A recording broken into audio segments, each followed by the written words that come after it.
Hello, everyone from SeaTac. Today is April 2nd, 2020, and I'm here to fly from Seattle International Airport to Frankfurt International Airport. I started my journey in Alaska, in Anchorage, Alaska, earlier this morning, and I had about 4 hours of layover. So, since I had some time to kill, I will show you some of the scenes from the airport area. Because of the coronavirus thing, the airport is almost deserted. Very few flights taking place and very few passengers roaming around. What you usually see a lot of people lining up for check-in, and this Delta counter is pretty much deserted. Delta has consolidated their operation. Very few flights are taking off and landing, and there are certain Delta aircraft parked in the field as well. At any rate, so I'm heading down to the S gates, the South Terminal. For those of you that are not familiar with the Seattle area or Seattle International Airport, they have North and South terminals, and these terminals are accessible by train only. So that's where I'm heading right now, and I'm just going down as if like you're going on a subway. From the A gates area, I'm heading down to S gates. Going down the escalator, the S gates are usually used for international flights because of the fact that there's customs and U.S. Customs and Border Protection in there. These trains are the ones that they connect the terminals to the main terminal, and they're driverless, so they're all automatic, and we are going to take a quick ride on those things. Once the ride is done, now it's time for you to go up the escalators, and it's a quick ride. And it's Seattle South Terminal is actually relatively smaller compared to the North Terminal. Many years ago, when I first moved to Seattle, North Terminal used to be only for United Airlines, but since then, Alaska Airlines grew, and they took over the North Terminal right now, and it's going through a lot of renovations. South Terminal is going through some renovations as well, and some of them, the most important one actually, is the bridge that they're trying to build between the A gates area, the main terminal, and then the S gates. Since I haven't lived in Seattle for some time, and it's been a while since I been there, it was an interesting surprise to see the construction of the bridge. As I come up the escalator on the S gates, as you can see, there are both sides on the murals. They have the scenes from Cascades Mountains, from close to the Seattle area. I think it's a very beautiful sight. As I come up the escalator, the airplane was already parked in there. I could see that, but before I head out to the airplane, let me show you the area where you have a very limited amount of duty-free items. So here's the dining area of the South Terminal. As you can see, there's a really nice restaurant in there. However, it's closed. There are hardly any passengers. Despite all that, the local staff, the airport staff, is still taking good care of the furniture and cleaning them every other hour, as they were saying. Here's a close up to the duty-free store. So here's a view from outside of my window of the South Terminal. This is looking south, and you can see the Alaska Airlines hangars in there. There are some parked airplanes. I don't know if they're going in for maintenance or not. There are some, I could spot like a Embraer 170 belonging to Compass Airlines, which announced that they are going to shut down pretty soon. They're flying that 170 on behalf of Delta Airlines. And there's also the terminal on the other side. There was a beautiful ANA 787 parked in there. Just wanted to get a good shot of that, and it was parked right next to the Condor 767 that I was going to take to Frankfurt. I think 787 is a really good looking aircraft, and here's a closer shot to 767 that I'll be riding on pretty soon. I was lucky enough that afternoon. The weather was very nice and gave it really nice shots for both the 76 and mainly for the 787. ANA going to Japan. It's one of the few airlines that did not cut back on flights. After a while, we ended up boarding the aircraft. These are the seats for the business class in Condor. They're a little bit narrower than what I'm used to, but the legroom seemed to be adequate to me. The one that you see on the left-hand side, the console between the two seats, that was kind of like getting in the way. So here's an interesting thing about this flight. As you can see, the in-flight entertainment system is on. However, they made an announcement as we boarded. This thing was working, but they made an announcement and they said that the flight is not going to have any IFE available. I'll tell you more about it. So there's a console that I was telling you about. It's pretty much on the way. Typical stuff for business class: pillows and the blankets. They were nice. They're comfortable. I was surprised to see not any headphones offered. But here's the catering for today's flight. Due to the coronavirus thing, they gave us a sandwich and a water and a bar. So they gave two identical items of those. So two sandwiches, two identical sandwiches, two breakfast bars, and two bottles of water. And that was going to be everything for that flight. So I asked them, so if you ask for additional water, they'll give you a bottle of water. They don't serve it in a cup. They have no ice. They have everything in can. And they don't actually give it to you because of the fact that they wanted to limit the interaction between the flight attendants and the passengers. So here we are. We pushed back from the South Terminal going up to the 16 left. And I just wanted to say that, you know, it was a beautiful afternoon that day, and I truly enjoyed the angle of the light and the way that it looked, the shadow it looked on the tarmac, going up Taxiway Bravo and then all the way to 16 left. You can see all these airplanes. Alaska Airlines still had some operations, but obviously not at the level that they are usually operating in here. One of the things that I have noticed that the cargo ramp, which you will see in a few minutes, it was jam-packed. There were some Amazon Prime airplanes, there were some FedEx aircraft, and as you know, because of this, the belly cargo space that they were being used by airlines is not available anymore, since airlines are cutting back so much. So what it was done, the cargo airlines are busier than ever. I also noticed some parked airplanes in there that they were not being used by passenger airlines.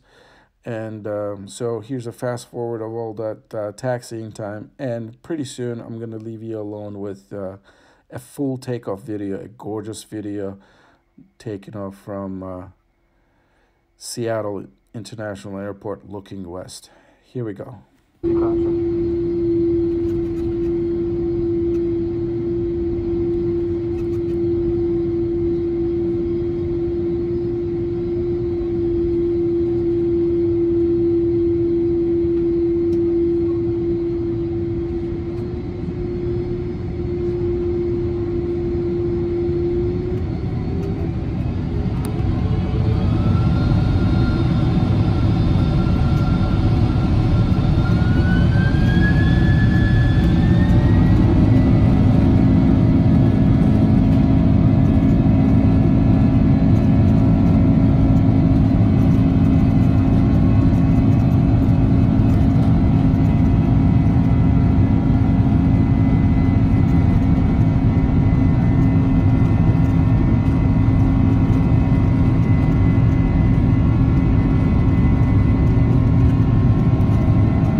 So immediately after landing, I was able to snap this picture of a bunch of Lufthansa 747s parked in where they're constructing the new Terminal 3, I believe.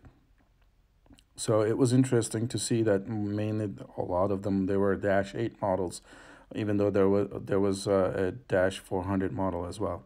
So here I am in Frankfurt Airport. It is really interesting. It's an eerie feeling because of the fact that nobody's around. All the shops mainly are closed. Very few of them open, and you see actually more airport employees and the cops than passengers. Very few here. There goes a family with their kids coming from somewhere, and if you look at the flight boards, it is very interesting because I've never seen this place this empty before. This is one of the largest airports in the world. So speaking of the flight boards, here it is. I mean, you start from screen 1 to last screen, and it covers pretty much the entire day of flights. And most of them are actually train connections by Lufthansa. They're not even actual flights. In a normal day, in normal circumstances, you could only squeeze in like maybe 2-3 hours worth of flights into these flight boards. Now, I mean, you have flights, most of them covered by trains, and they're just basically going all the way down to the following morning. Coming out of the security to collect my luggage, again, the emptiness is amazing. On my right, you will see the security area that usually is jam-packed. This is just so weird because of the fact that I think there are more employees than passengers looking at the security area. I apologize for the shakiness of the video. I haven't used my gimbal while I was shooting this one. So here I am going down, pretty much, looking around and not seeing anybody. The connection point of Lufthansa is empty. The screens are on, but usually you see people laying on these seats and, waiting for their connections. But nothing like that. I've never seen this airport this empty before.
vor der Landung noch einmal mit den Informationen der Sicherheitskarte, die sich in den Sitztaschen vor Ihnen befinden, vertraut.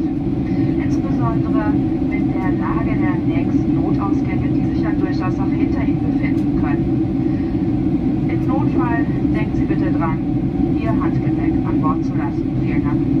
Ladies and gentlemen,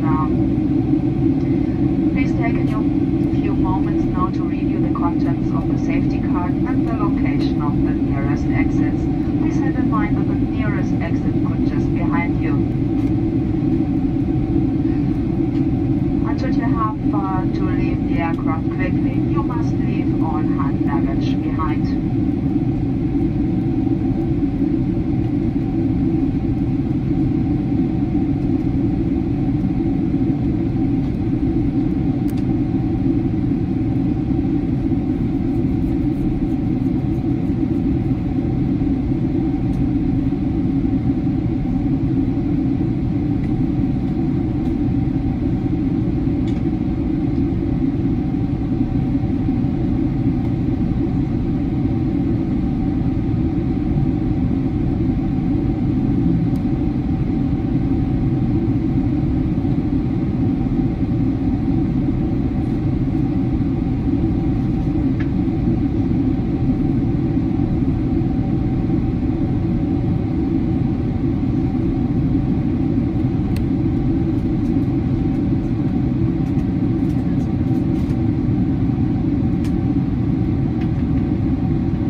ensure their seatbelt fastened until we have reached our parking position and the fasten seatbelt signs have been switched off. And please take care when opening the overhead bins to avoid the risk of any items of hand baggage falling out. Now that we have landed in Frankfurt, Condor Captain Wolf Cardinale and his entire crew would like to say goodbye to you. We hope you enjoyed your stay on board with us tonight. We thank you for choosing Condor, and we wish you now a good and safe journey home or nice onward flight, and please stay healthy. Thank you, take care, and goodbye.